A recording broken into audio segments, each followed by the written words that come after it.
Hey everyone, welcome back to the channel. Today we are diving deeper into the world of measures of central tendency, and the star of this video is the geometric mean. Sounds fancy, right? Don't worry, I'll make it super easy and fun. By the end, you will know exactly how to define, calculate, and understand the properties of GM. So let's go, right? So yes, let's get started with the definition of geometric mean. The geometric mean of a group of n observations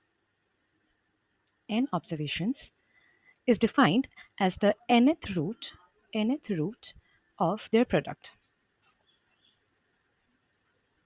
Okay, so if our observations are x1, x2, x3, and so on, and it goes till xn, the formula is gm is equal to x1 into x2 into x3 and goes on till xn to the power 1 by n. In words, multiply all the observations together and then take the nth root. That's the formula. Okay.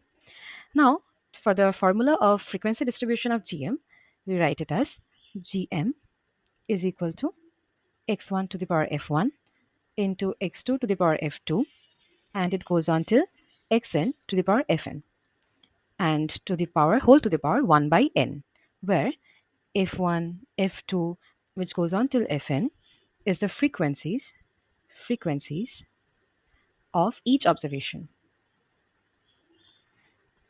Okay, and n here is the summation of fi, the total frequency. All right.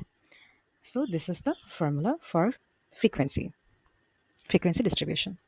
Now coming to the properties of GM. Properties of geometric mean.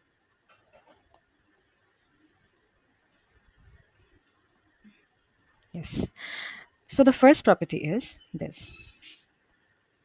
Log of GM is equal to AM, or the arithmetic mean of logs. Okay. So what does the first property say? The log of the geometric mean of a set of observation is equal to the arithmetic mean of their logs. Now if we have to prove it,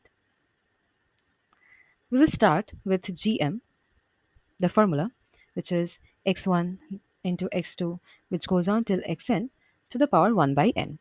While taking log on both sides, this implies log of gm is equal to 1 by n log x1 plus log x2, which goes on till log xn. Okay, which is just the arithmetic mean of their logs. All right, so gm and am are closely connected through logarithms, as we have just proved. Now the next property is product of observations. Product of observations is equal to gm to the power n. So this is another property which we have already understood, right? The product of n observations is equal to the geometric mean raised to the power n. If we have to understand the proof, let's start it with again the formula. Gm is equal to x1 into x2 into x3, which goes on till xn to the power 1 by n. So if we raise to the power 1 by to the power n both sides, what will happen? Gm to the power n is equal to x1 into x2, which goes on till xn. All right, 1 by n into n, it gets cancelled, right? This is why gm is often used when dealing with products, ratios, and growth rates. Let's start with the advantages of gm. Okay, what are the advantages? First, gm is suitable for averaging rates, ratios, and percentages. That's why it's used in the construction of index numbers. Construction of index numbers. All right.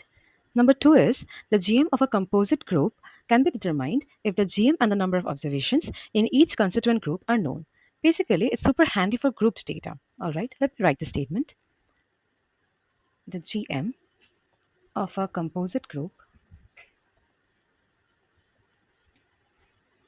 can be determined if the GM and the number of observations number of observations in each constituent groups are known.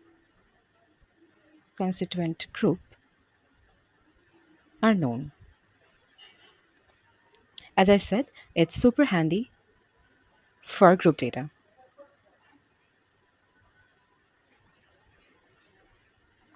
Now coming to the disadvantages of geometric mean. We'll use this color as the heading. Wait.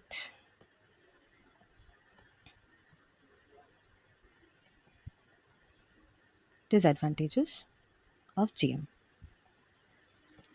First is the significance of GM is not as intuitive or easy to understand compared to AM. Its significance is not as intuitive or easy to understand compared to AM. Alright. Number two, it is important. GM cannot be calculated if any observation is zero.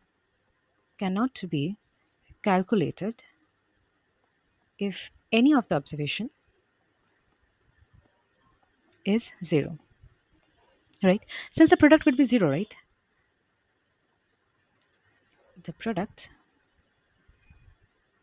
would be zero. Alright. Number three, it is difficult to calculate for large numbers.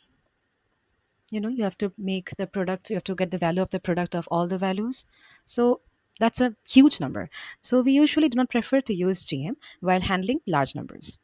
So the statement I used is it's difficult to calculate for large numbers. For large numbers without logarithms or a calculator, basically.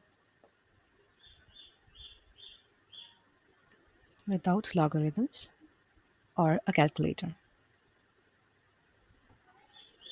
And that's a wrap up on the geometric mean. Today we covered the definition and formula of GM, formula for the frequency distribution of GM, then the properties with proofs, and then lastly we had advantages and disadvantages. Okay.